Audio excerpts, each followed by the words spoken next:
Hello everyone. I want to tell you something that happened to me recently and I still can't get it out of my head. My name is Carlos, and this story is about an old diary that I found in my grandmother's house. A couple of months ago, my grandmother passed away and the family decided that it would be a good idea for someone to take care of tidying up her country house before selling it.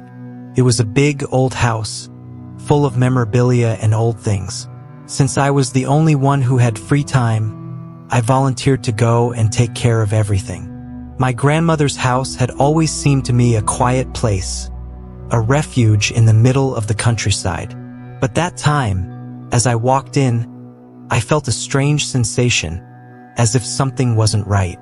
I ignored the feeling and started going through things, throwing out what was useless and keeping what had sentimental value. One day, while going through the attic, I found a dusty box hidden behind some old furniture. Inside was a pile of old papers and a diary with a worn leather cover. Curiosity got the better of me and I began to read it. The diary belonged to a man named Tomas. The first entry was dated 1945. As I read, I realized that Tomas was an ordinary man who lived in that same house with his family. What struck me was that the diary entries described future events with eerie accuracy.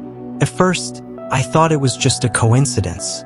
Thomas was writing about things that were going to happen in his daily life.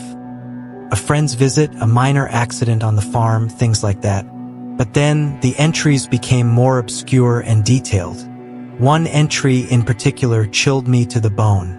Thomas wrote about a fire that would destroy part of the house in 1950. He said the fire would start in the kitchen and spread quickly. I checked the family records and found that there was indeed a fire on that date that destroyed the kitchen. An uneasy feeling grew in me. I read on, and the predictions became more and more tragic. Illness, fatal accidents, and finally, a massacre. The last entry in the diary described a massacre that would take place in the house, perpetrated by an unknown person. At first, I didn't know what to think. How could a diary predict the future? Was it some kind of macabre joke? I decided to share what I had found with my family, but no one believed me. They thought it was a made-up story or a figment of my imagination. That night, I couldn't sleep. I kept thinking about the diary entries and how everything seemed to fit together.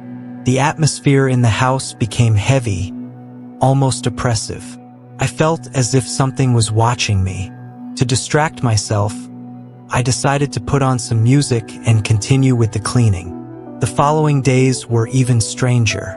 I started noticing small changes in the house, things out of place, strange noises at night. I tried to convince myself that it was just my imagination, but it was getting harder and harder to ignore what was happening.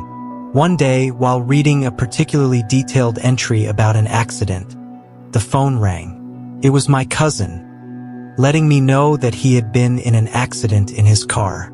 Fortunately, it wasn't serious, but the fact that the journal predicted it took my breath away.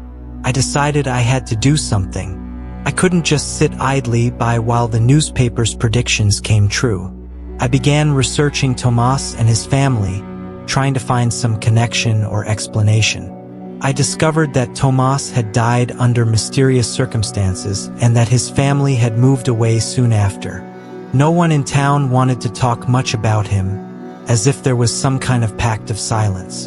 The more I investigated, the more I became convinced that something very dark had happened in that house. The last night I spent in the house was the worst.